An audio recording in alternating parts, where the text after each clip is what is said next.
ഹരേ രാമ രാമ രാമ ഹരേ ഹരേ, ഹരേ കൃഷ്ണ കൃഷ്ണ കൃഷ്ണ ഹരേ ഹരേ. ഓം നമോ ഭഗവതേ വാസുദേവായ. ഓം ഗം ഗണപതയേ നമഃ. ഓം സം സരസ്വത്യേ നമഃ. ഓം ഗും ഗുരുഭ്യോ നമഃ. ഹരേ കൃഷ്ണ. ജയ് ശ്രീ രാധേ രാധേ. എല്ലാ ഭക്ത മനസ്സുകളെയും വൈഷ്ണവ സുദർശനത്തിലേക്ക് ഹൃദയപൂർവ്വം സ്വാഗതം ചെയ്യുകയാണ്. കഴിഞ്ഞ ദിവസം ഭാഗവതത്തിൻ്റെ മാഹാത്മ്യം ആണ് വൈഷ്ണവ സുദർശനത്തിലൂടെ നമ്മളെല്ലാവരും കേട്ടത്. ഇന്ന് ഭാഗവതം ആരംഭമാണ്. അപ്പോൾ ആ ഭാഗവതം ആരംഭിക്കുന്നതിന് മുമ്പായിട്ട് ഭഗവാനോടുള്ള പ്രാർത്ഥനയാണ്. കുറച്ച് ശ്ലോകങ്ങളുണ്ട്. അതിനുശേഷമാണ് ഭാഗവതത്തിൻ്റെ ശ്ലോകങ്ങൾ പ്രഥമ സ്കന്ധത്തിലേക്ക് കടക്കുന്നത്. പ്രാർത്ഥനാ ശ്ലോകങ്ങൾ. ശുക്ലാംബരധരം വിഷ്ണും ശശിവർണം ചതുർഭുജം പ്രസന്നവദനം ധ്യായേത് സർവവിഘ്നോപശാന്തയേ. ഗുരവേ സർവലോകാനാം ഭിഷജേ ഭവരോഗിണാം നിധയേ സർവവിദ്യാനാം ദക്ഷിണാമൂർത്തയേ നമഃ. ഓം ഗുരുബ്രഹ്മാ ഗുരുർവിഷ്ണുർ ഗുരുർദേവോ മഹേശ്വര ഗുരുഃ സാക്ഷാത് പരബ്രഹ്മ തസ്മൈ ശ്രീ ഗുരവേ നമഃ. അജ്ഞാനതിമിരാന്ധസ്യ ജ്ഞാനാഞ്ജനശലാകയാ തത്പദം ദർശിതം യേന തസ്മൈ ശ്രീ ഗുരവേ നമഃ.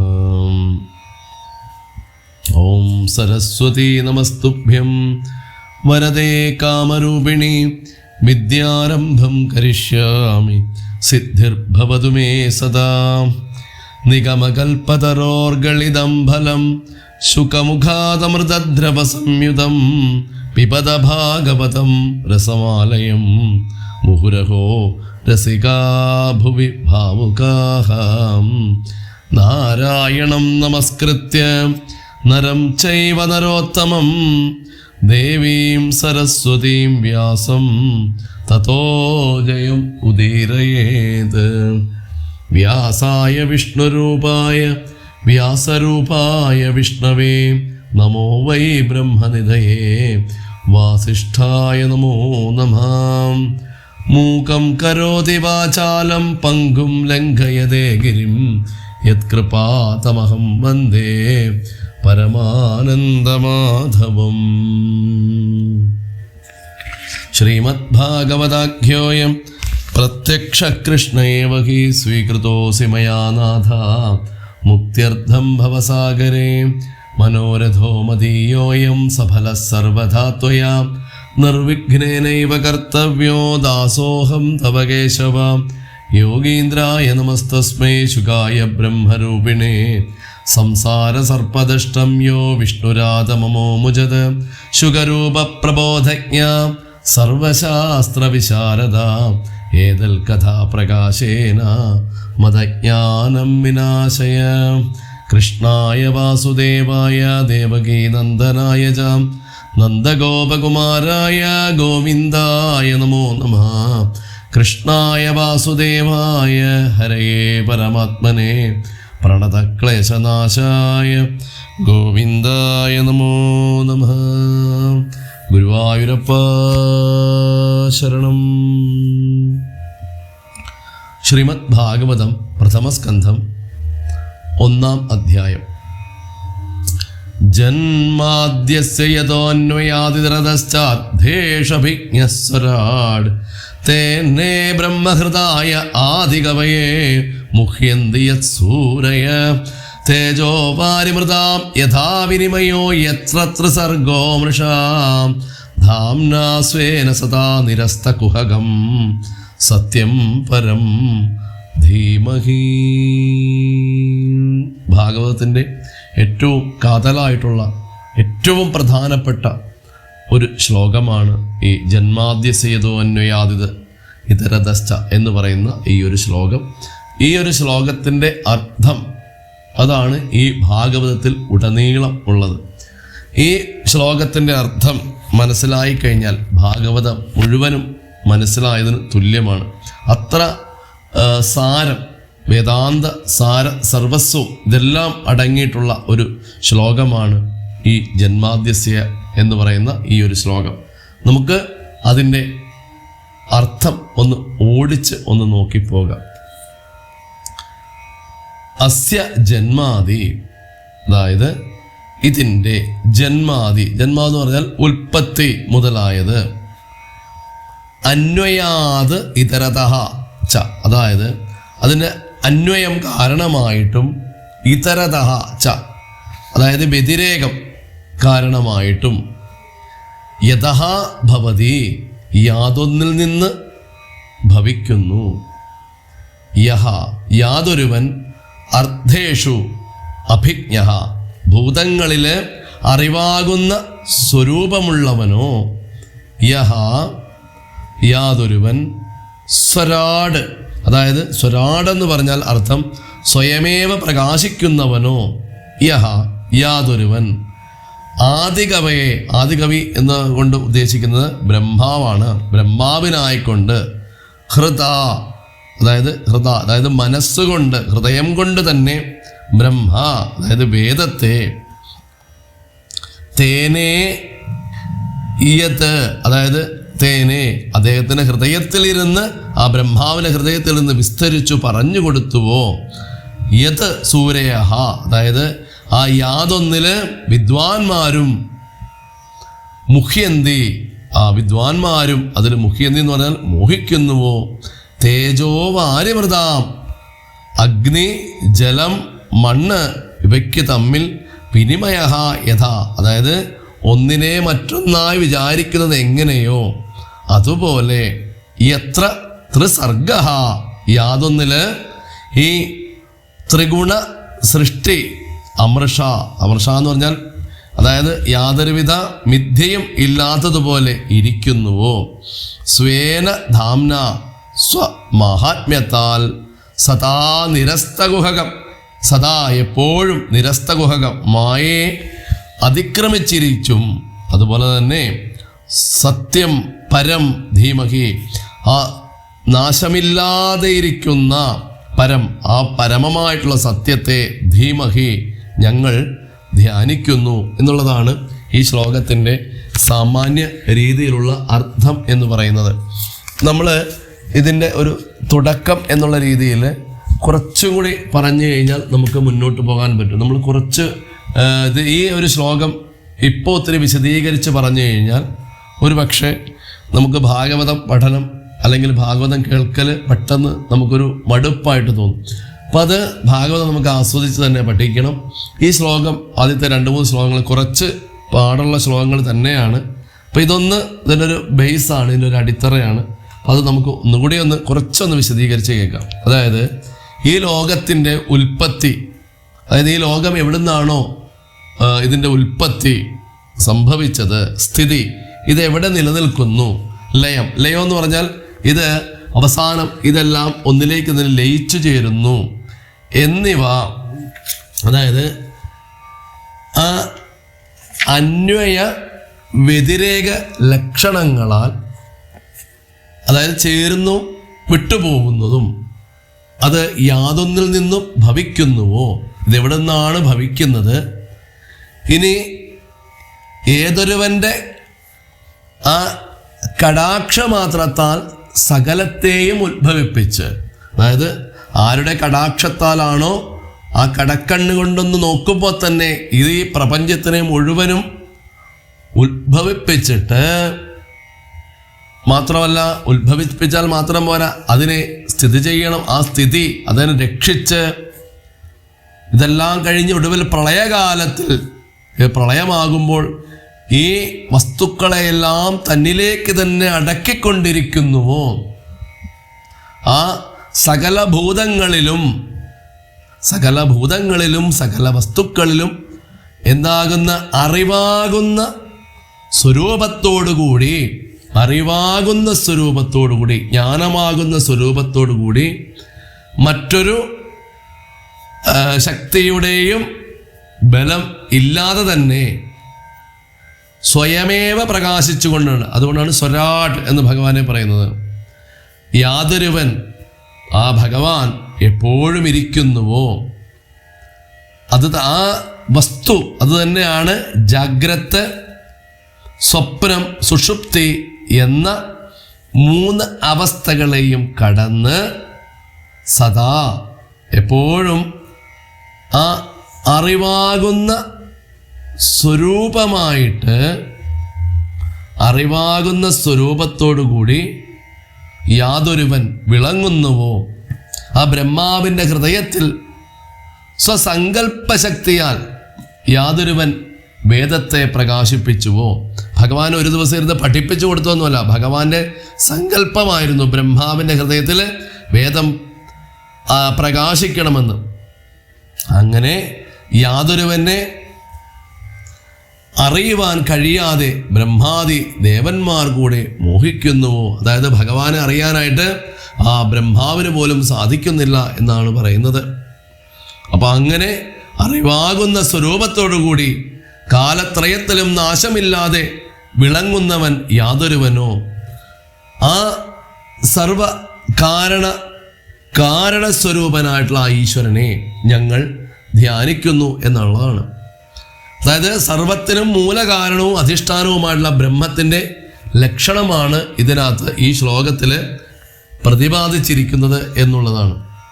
അതായത് ചരാചരാത്മകമായിട്ടുള്ള ഈ ലോകം ചൈതന്യത്തെ അഥവാ ബ്രഹ്മത്തെ ആശ്രയിച്ചിട്ടാണ് ഉണ്ടായി നിലനിന്നു വരുന്നത്. മനസ്സിലായല്ലോ? ഈ ലോകം എപ്പോഴും ചരവും അചരവുമായിട്ടുള്ള ഈ ലോകമാണ്. ഇത് നിലനിൽക്കുന്നത് എപ്പോഴും ഒരു ചൈതന്യത്തെ, ബ്രഹ്മത്തെ ആശ്രയിച്ചിട്ടാണ്. ഇത് ഉണ്ടായി നിലനിൽക്കുന്നത്, അതുപോലെ തന്നെ ലയിക്കുന്നതും എവിടെ തന്നെയാണ്? ആ ബ്രഹ്മത്തിൽ തന്നെയാണ് ലയിക്കുന്നത്. ഇത് വാസ്തവത്തിൽ പറയുകയാണെങ്കിൽ ഈ ചരാചരാത്മകമായിട്ടുള്ള സമഷ്ടി ലോകവും അതിലടങ്ങിയിട്ടുള്ള വെഷ്ടി ശരീരങ്ങളും യഥാർത്ഥത്തിൽ കാണപ്പെടുവാൻ കഴിയത്തക്ക നിലയിൽ പ്രകാശിക്കുന്ന ആ ബ്രഹ്മത്തിൻ്റെ തന്നെ സ്ഥൂല സ്വരൂപം തന്നെയാണ്. ആ സൂക്ഷ്മ സ്വരൂപം ഓരോ വ്യക്തിയിലും ജ്ഞാനസ്വരൂപേണ ഉണ്ടാവും. ഓരോ വ്യക്തിയിലും, അല്ലാതെ കുറച്ച് പേര് മാത്രമല്ല ഇവിടെ ജ്ഞാനികളായിട്ട് വരുന്നത്. ഓരോ വ്യക്തിയിലും ജ്ഞാനസ്വരൂപേണ പ്രവർത്തികൾ ഏർപ്പെടുന്നതോ അത് അങ്ങനെ അവർക്ക് തോന്നുന്നതാണ്. അതെല്ലാം ഭഗവാൻ അവരുടെ അന്തർഭാഗത്തിലും ഇരിക്കുന്നു. അങ്ങനെ ഏതെല്ലാം പ്രവർത്തികളിൽ അവർക്ക് ചെയ്യണമെന്നുണ്ടെങ്കിൽ ഭഗവാൻ അവരുടെ അധോക്ഷജനായിട്ട് അന്തർഭാഗത്തിൽ അങ്ങനെ ഇരുന്ന് പ്രവർത്തിക്കുമ്പോൾ മാത്രമാണ് അതിന് ചലനമുണ്ടാകുന്നത്. അപ്പോൾ അതിനാൽ ബ്രഹ്മസ്വരൂപമായിട്ട് തന്നെ നമുക്ക് ഈ ലോകത്തിനെ കാണാനായിട്ട് സാധിക്കും. അതായത് ഈ ചരാചരാത്മകമായിട്ടുള്ള ബ്രഹ്മാണ്ടങ്ങൾ ആരിൽ നിന്നുണ്ടായോ, ആരെ ആശ്രയിച്ച് നിലനിൽക്കുന്നുവോ, ആരിൽ ലയിക്കുന്നുവോ, ആ പരമേശ്വരനെ, സൃഷ്ടി സ്ഥിതി സംഹാര കാരണഭൂതനായിട്ടുള്ള സർവേശ്വരനെ ഞങ്ങൾ ധ്യാനിക്കുന്നുവെന്ന് ആണ് ഈ ശ്ലോകത്തിൻ്റെ ഒരു സാമാന്യമായിട്ടുള്ള അർത്ഥം എന്ന് പറയുന്നത്. ഇതാണ് ഈ ഒരു ഒന്നാമത്തെ ശ്ലോകത്തിൻ്റെ ഒരു സാമാന്യമായിട്ടുള്ളൊരു അർത്ഥം. ഇത് ഇത്രയെങ്കിലും പറഞ്ഞില്ലെങ്കിൽ നമുക്ക് വളരെ അധികം എന്താ പറയുക, ഒരു കൺഫ്യൂഷൻ അല്ലെങ്കിൽ ഒന്നും മനസ്സിലാവില്ല. അതുകൊണ്ടാണ് ഈ ശ്ലോകം ഇത്രയുമെങ്കിലും ഒന്ന് പറഞ്ഞത്.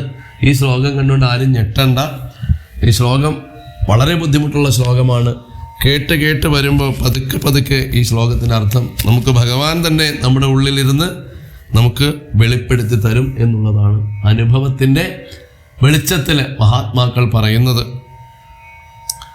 അടുത്ത രണ്ടാമത്തെ ശ്ലോകം, ധർമ്മ പ്രോജ്ജിത കൈതവോത്ര പരമോ നിർമ്മത്സരാണാം സതാം വേദ്യം വാസ്തവമത്ര വസ്തു ശിവദം താപത്രയോന്മൂലനം ശ്രീമദ് ഭാഗവതേ മഹാമുനികൃതേ കിം വാ പരേരീശ്വര സദ്യോ ഹൃദ്യവരുദ്ധ്യതേത്ര കൃതിഭി ശുശ്രൂഷിഭി തക്ഷണാത്. അതായത് മഹാമുനികൃതേ, ആ മഹാമുനിയാൽ ഉണ്ടാക്കപ്പെട്ടതായിട്ടുള്ള അത്ര ശ്രീമദ് ഭാഗവതേ, ഈ ശ്രീമത്തായിട്ടുള്ള ഐശ്വര്യത്തിൻ്റെ ഇരിപ്പിടമായിട്ടുള്ള ആ ഭാഗവതത്തില് നിർമത്സരാണാം സതാം, ആ മാത്സര്യമില്ലാത്തവരായിട്ടുള്ള സത്തുക്കളുടെ മഹാത്മാക്കളുടെ പ്രോജ്ജിതകൈതവ, അതായത് പ്രോജ്ജിതകൈതവോ എന്ന് പറഞ്ഞാൽ കപടമില്ലാത്തതായിട്ടുള്ള പരമഹാധർമ്മ, ഉത്കൃഷ്ടമായിട്ടുള്ള ധർമ്മം പറയപ്പെട്ടിരിക്കുന്നു. നിർമ്മത്സരാണ, മത്സര്യമില്ലാത്ത സത്തുക്കളുടെ കപടമില്ലാത്തതായിട്ടുള്ള പരമമായിട്ടുള്ള ധർമ്മത്തെ ഇവിടെ പറയപ്പെട്ടിരിക്കുന്നു. വാസ്തവം, അതായത് സത്യമായിരിക്കുന്നതും, ശിവതം മംഗളത്തെ നൽകുന്നതും, താപത്രയോന്മൂലനം, അതായത് 3 വിധമായിട്ടുള്ള താപങ്ങളെയും വേരോടെ നശിപ്പിക്കുന്നതുമായിട്ടുള്ള വസ്തുതത്വം, അതായത് ആ തത്വം അത്ര ഇതിൽ വേദ്യം, അറിയപ്പെടുവാൻ യോഗ്യമാണ്.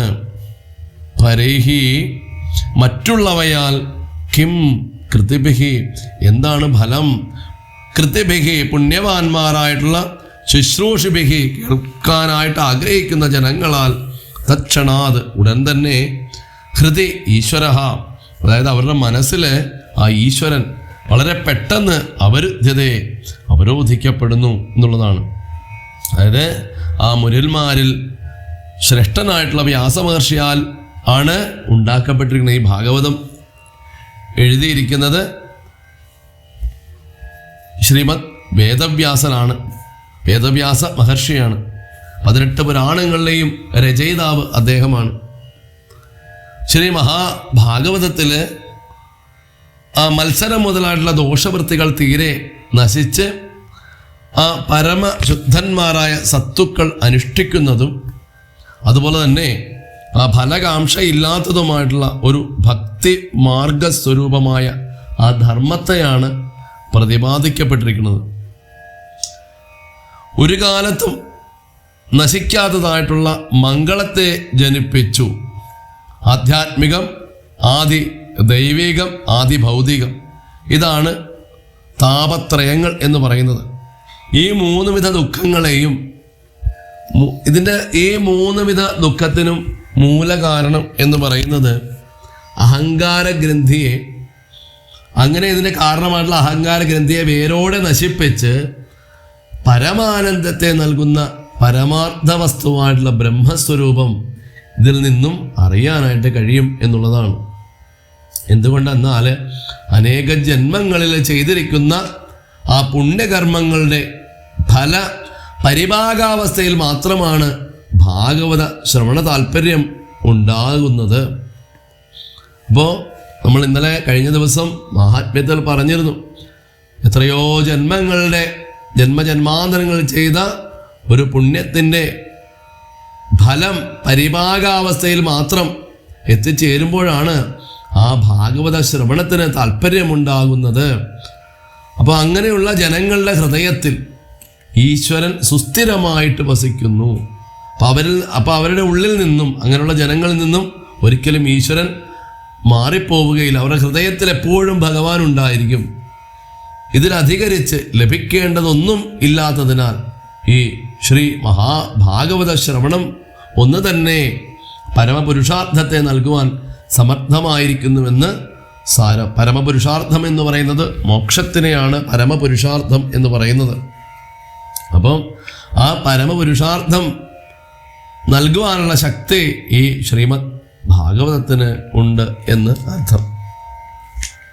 ഇനി 3-ാമത്തെ ശ്ലോകം.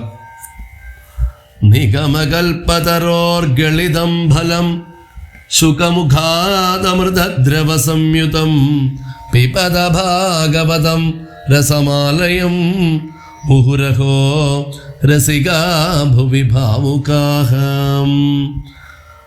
അല്ലയോ സമർത്ഥന്മാരെ, ഭാവുകാഹ എന്ന് പറഞ്ഞാൽ അല്ലയോ സമർത്ഥന്മാരെ, ഭുവിരസികാഹ, ഈ ഭൂമിയിലുള്ള രസികന്മാരെ, ശുഗമുഖാത് ഗളിതം, ആ ശുഗന്റെ ശ്രീശുഗ ബ്രഹ്മർഷിയുടെ മുഖത്തിൽ നിന്നും ഗളിതം ഒഴുകിയതും അമൃതദ്രവ സംയുതം, അമൃതദ്രവത്തോടു കൂടിയതും നിഗമകൽപതരോഹോ, ആ വേദമാകുന്ന കൽപ്പവൃക്ഷത്തിൻ്റെ ഫലം ഭാഗവതം, ആ ഫലവും ഭാഗവതം എന്ന നാമധേയമുള്ളതുമായിട്ടുള്ള രസം ആലയം, രസം, ആ രസത്തെ ആലയം, ലയാവസ്ഥയിലും മുഹുഹു, പിന്നെയും പിന്നെയും, അഹോപിപത, ഭാഗ്യമെന്ന വിചാരത്തോടുകൂടെ പാനം ചെയ്യുവിൻ എന്നാണ് പറയുന്നത്.